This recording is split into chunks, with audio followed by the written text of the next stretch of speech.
Did you know that as far as people breaking into the industry, there's going to be more opportunities in the next 24 months than there have been in the past 10 years combined?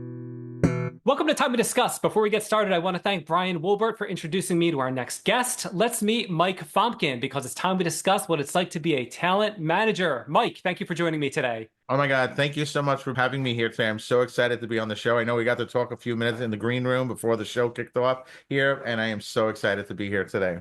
Awesome, awesome. I am too. This is very cool having a conversation with a talent manager. Now, before we get started, I would be remiss if I didn't actually ask for the difference between a talent manager and say like an agent, because a lot of times, especially in TV, you hear like my agent, my agent, my agent. Is there a difference between the two? It really goes by what state you're in. There's definitely a difference between the two. An agent is a person who's working for an agency. They may be managing 10, 15, 20 people's careers, depending upon the size of the agency. So their job is to consistently being on the phones or trying to book work. So their loyalty is technically to the agency because they have to bring in money. A manager, on the other hand, is somebody who's working exclusively. They're most likely working with maybe two or three people at most, five tops, if that. They're kind of helping decide on scripts. They're helping decide on, locations or, helping out with like staffing for the person's home or, like kind of like everyday decisions. They're kind of like overseeing a lot of that, including a person's career. So a lot of times when people come to me, they'll say, well, I need an agent, and I'm like, or I need a manager. I'll hear that a lot too. I need a manager. And I'm like, well, you don't really need a manager per se. You need like an agent. But the real question always comes down to it's not so much wanting an agent. Everybody wants an agent. Everybody needs an agent. It's how do you become the person an agency? How do you become the person an agency really wants to work with? And then the other thing, and we talked about this in the green room, and I'll bring it up just because it's such an interesting fact. When I say like depends upon what state you're in. So in New York State, the way the employment laws work, technically you have to follow the regulations of finding people employment, which means when you're finding people employment, you can't discriminate based upon gender, right? So you have to submit females, males, ethnicity doesn't matter, age doesn't matter, right? All those regular traditional job placement ideas. But when you think about the entertainment industry, if somebody's submitting say a role for Martin Luther King, I'm not going to submit an Asian woman for that role, right? That doesn't make sense. Well, New York State would consider that discrimination because you're discriminating based upon gender, based upon age, and based upon ethnicity. So in New York State, they're not agencies. So even though everyone says my agent at Ford, my agent at Wilhelmina, my agent at Click, they're technically legally not agents. They're managers. If you actually go on any of the any of the major agencies site, and I even still say agency, it's Ford Model Management. It's Wilhelmina Model Management. So to avoid that whole kerfuffle with New York State laws, they're just management companies. They're not actually agencies. So when talking different agencies, do they work with specific occupations? So for instance, maybe your agency works with musicians and actors, or maybe only musicians, or you also work with models. How does that all work between different Yeah, agencies? yeah, great question. Absolutely. That's a really great question. So, when most people when they think of an agent or they think of, the modeling, TV and film industry, especially modeling, people always think of like high fashion. They always think of girls or guys that are, 5'11", they're tall, they're thin, they walk the runways of Paris and New York, and they're very glitzy and glamorous. The reality is that's actually the smallest segment of the entire industry. That's like accounts for less than 10% of the industry. The largest segment of the industry is going to be what's called commercial print. So commercial print is going to be like everyday people, right? Like you think of a Macy's ad, Verizon, or T-Mobile. So when you're searching for an agency or a management company to oversee your career, they're very specific. So larger agencies like an IMG, they're going to have divisions. So they'll have a division that handles just a person's TV and film contracts. Then they'll have a division that handles their placement for international work, for voiceover work. So for most people, like when you reach a very high level of success, you're not going to just have one agent. You're going to have an agent that represents you for voiceover. You're going to have an agent that represents you for your commercials. You're going to have an agent that represents you for TV and film and so forth and so on. So you may have several agents. Here's another interesting thing. You will also depending upon what agent you're with, you may have an agent in LA, and then you'll also have like an agency in New York. Then you'll also have an agency in Atlanta. You may then have an agency that handles like your international contracts. Because when you think about it, like an agency in New York, they're really just working with the casting companies, the film companies based out of New York City, Law and Order and Blacklist and all the shows that are filming there, while LA is dealing with, different shows, different films. Atlanta's dealing a lot with, their market, The Walking Dead, when that was still filming. So you really have to have multiple agents that specialize. So it's a really specialized thing because um, the way contracts work with TV and film versus modeling. Let's just say, you're doing an ad for Verizon. Is that ad going to be both online and also on a billboard?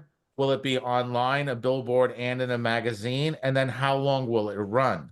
So depending upon like, so a lot of times models that are brand new, they don't know these things. That's why clients will never deal with somebody without representation, because you're signing a contract saying, hey, we own the rights to this image for the next 2 years, and we can place this image in this ad anywhere globally.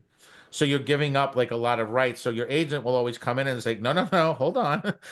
If this is going to be a global ad, the payment structure is going to be a lot different than somebody who's just doing like a local targeted ad, one billboard in Kentucky versus like, a national billboard.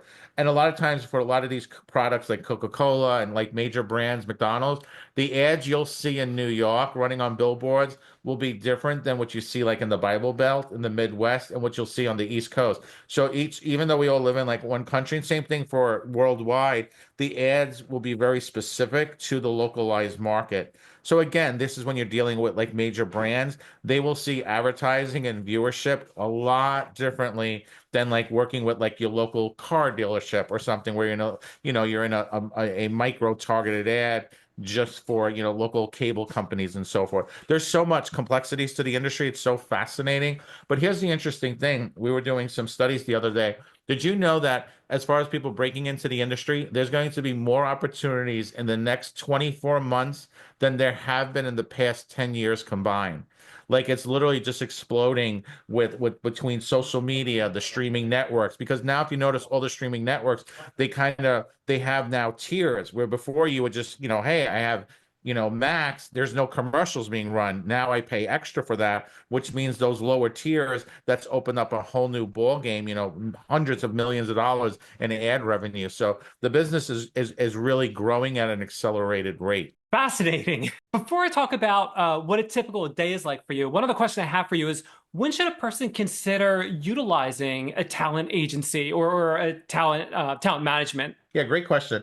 So if somebody's like in a local market and they're kind of doing this as a hobby, maybe they're doing community theater, maybe they're really good at networking and building relationships with like advertising agencies and smaller clients, right? I don't think that you really need an agent or manager. It's just being really cautious of putting yourself into a position where I've seen a lot of talent. They'll get an opportunity to do like something for a local makeup company, right? The makeup company will say, hey, we own the rights to this image. And, we'll give you some free makeup. And they're so excited, right? They're like, oh my God, this is the greatest thing ever. I got some free makeup. And, my ad's running, on Instagram. And they're just like, so happy.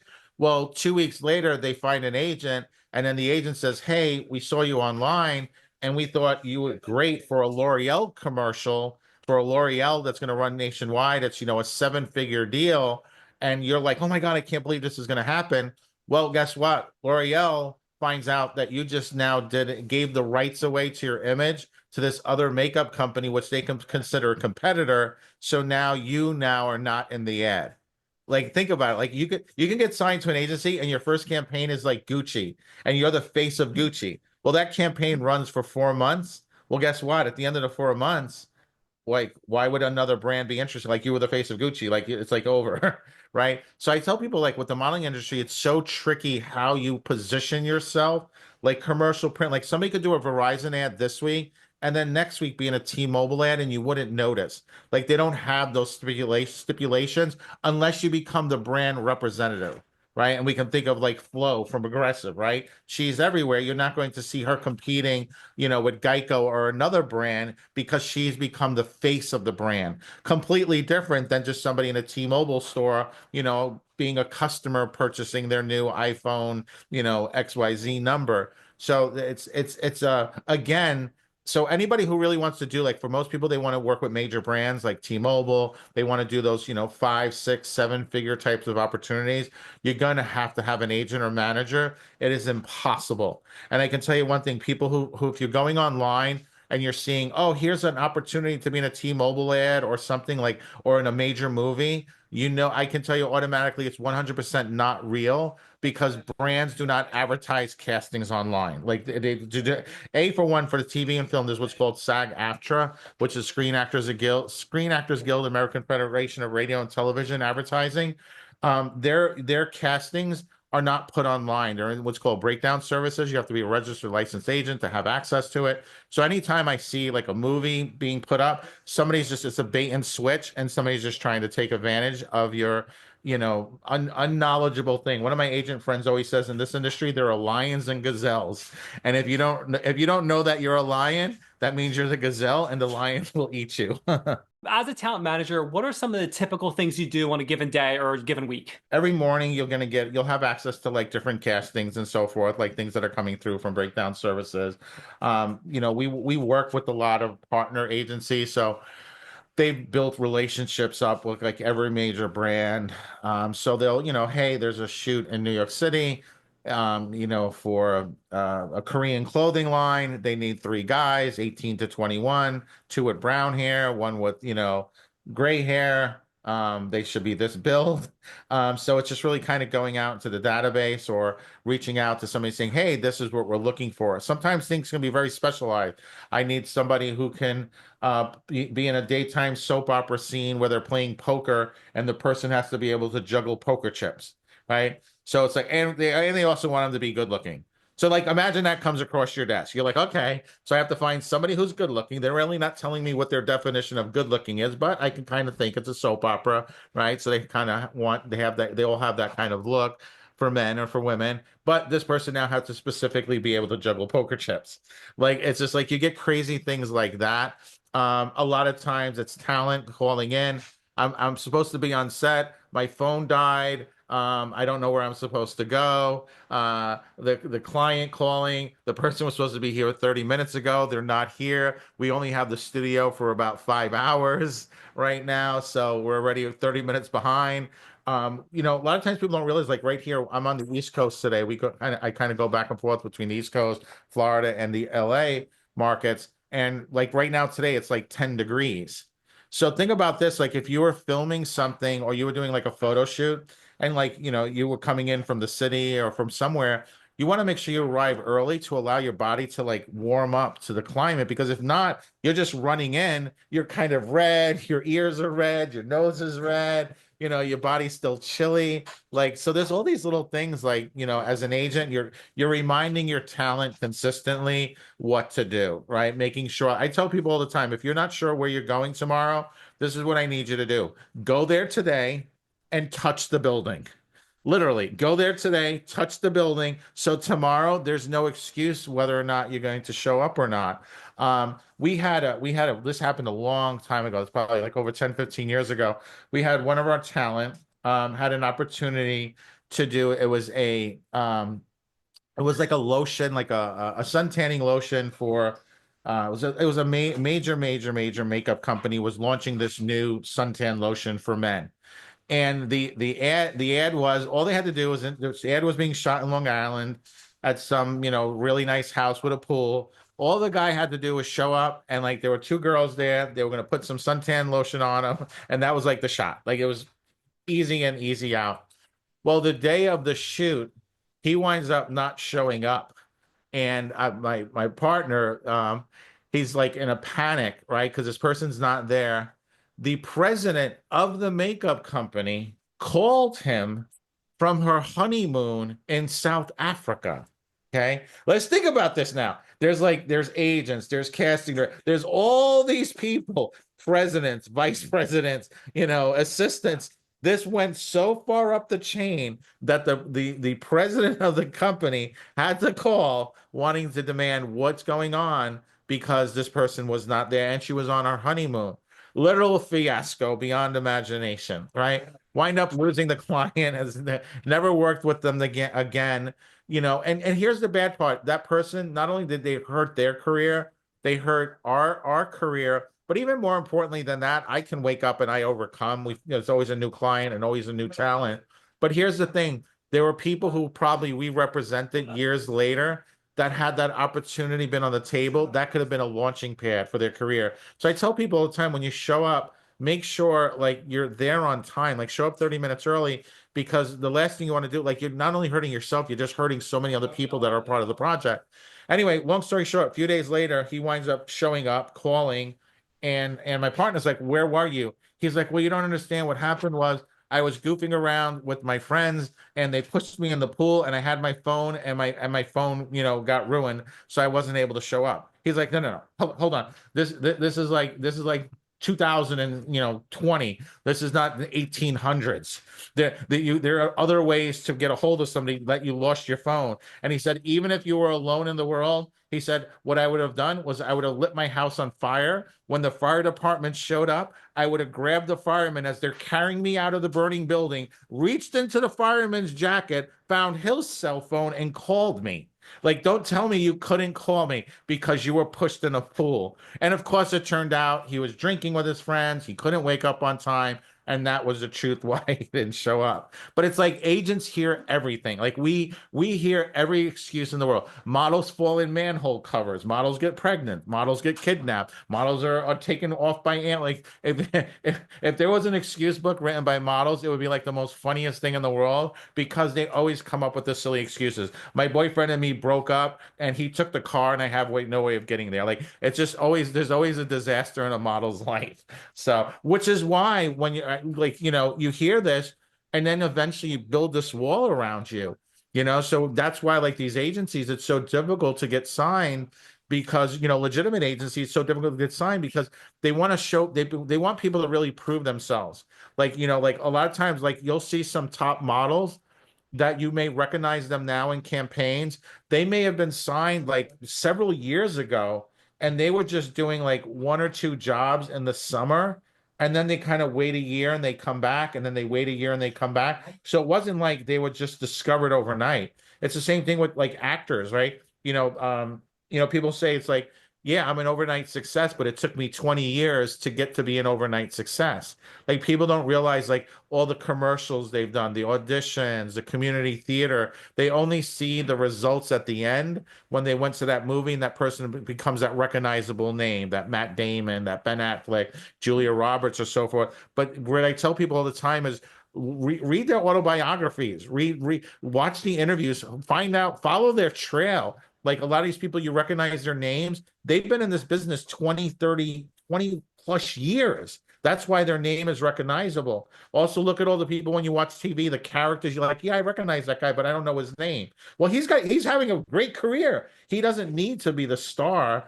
There's all these secondary characters that, on police dramas and all these different shows that have phenomenal careers. So that there's so many ways. It's all about what makes you unique, the right training, the right marketing tools, having the right connections, being personable, having patience. I tell people it's the number one thing is having patience. A lot of people, I haven't gotten booked in months. Okay, what have you been doing in the past few months to make yourself more bookable? Well, I just been waiting for you to call me. Okay, well that kind of explains the situation. So again, it's a fast-paced, great business.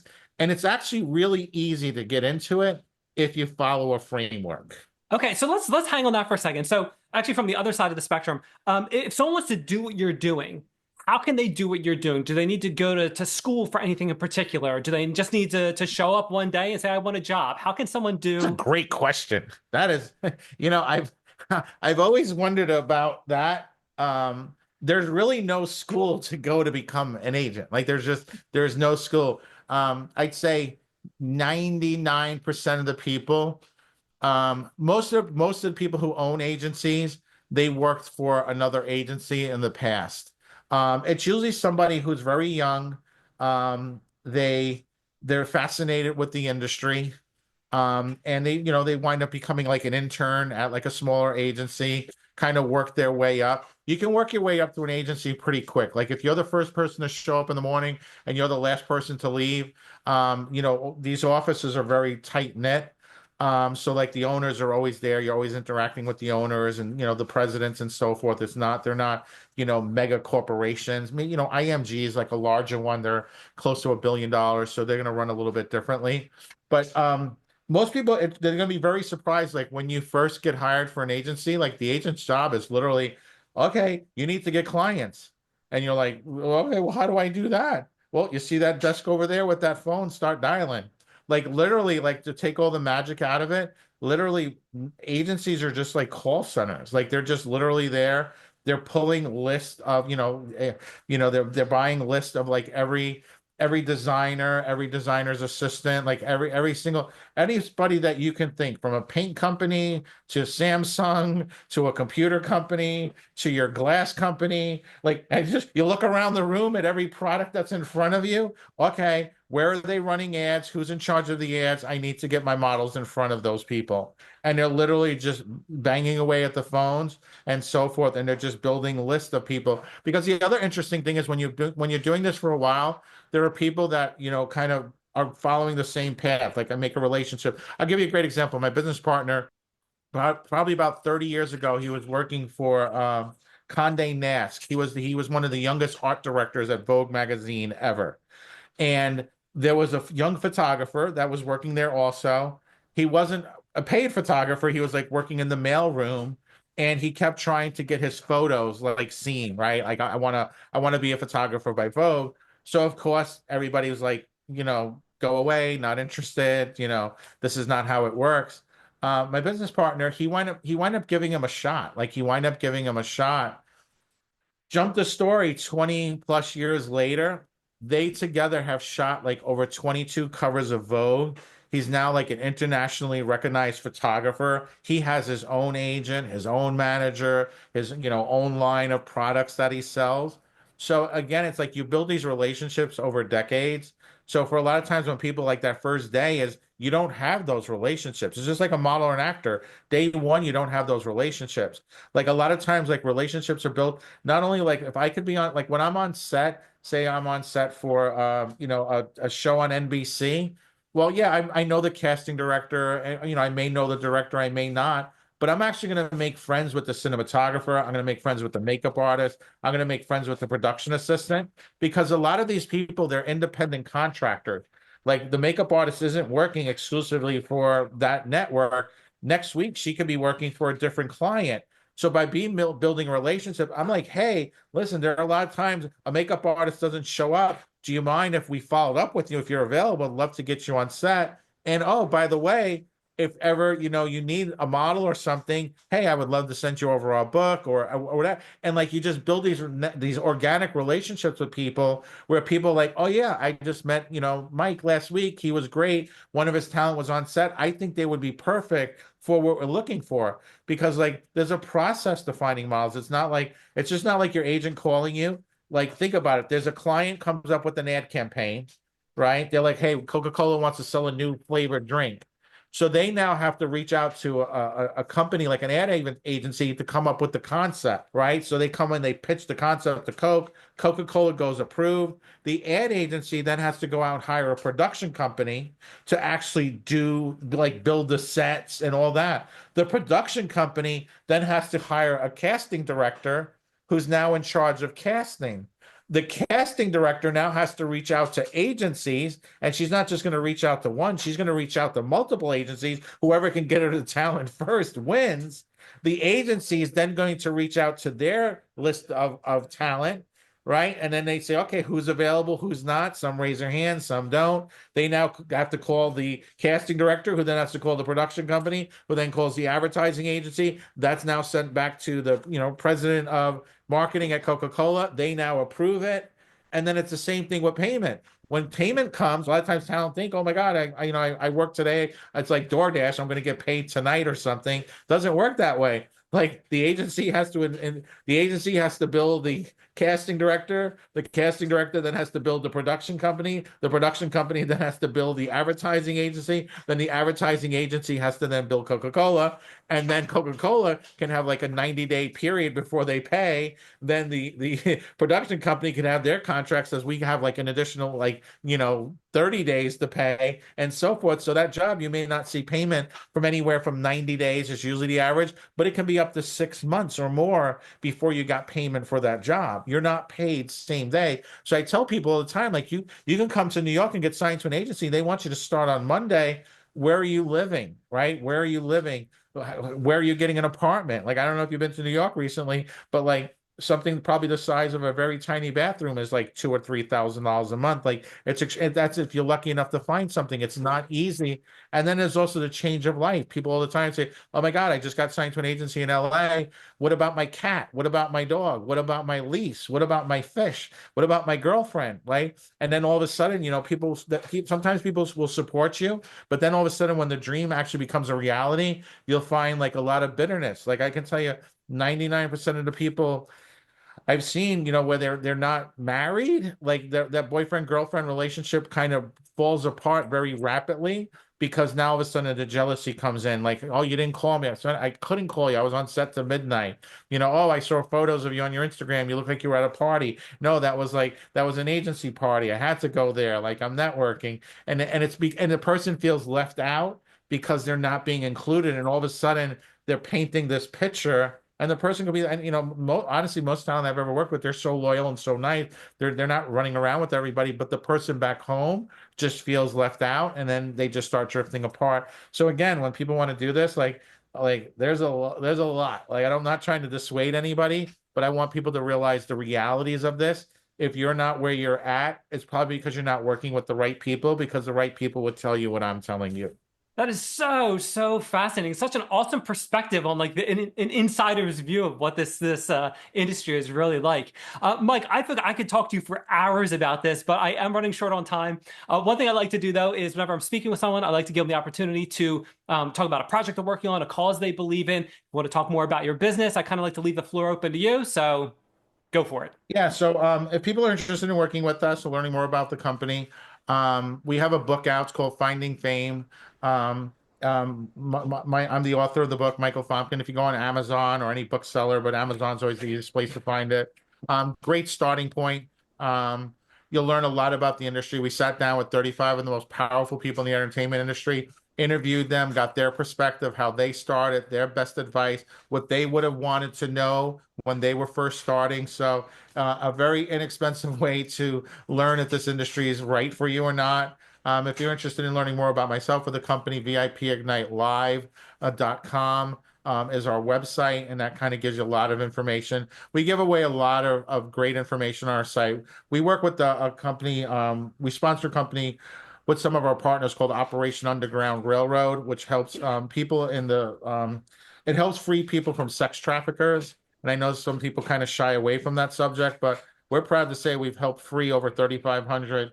And I feel it's something that's so important because with the power of social media, there are so many fake castings out there where these sex traffickers and these, really bad people will leverage people's emotions and so forth to, put people into the most horrible of situations. So we try to do as much as we can. So for anybody who, great organization to check out. Again, our book, the website, and also Operation Underground Railroad. Mike, that is awesome information. Thanks for sharing all of that. I'll make sure I get all of those links from you. They'll be on the website, in the show notes. They'll be all over the place. So when people are trying to find you, they can easily find you. I just want to thank you again for taking the time to be on Time We Discussed and learn what it's like to be a talent manager. Awesome. I appreciate being here. I hope I brought value to your audience. Thank you so much.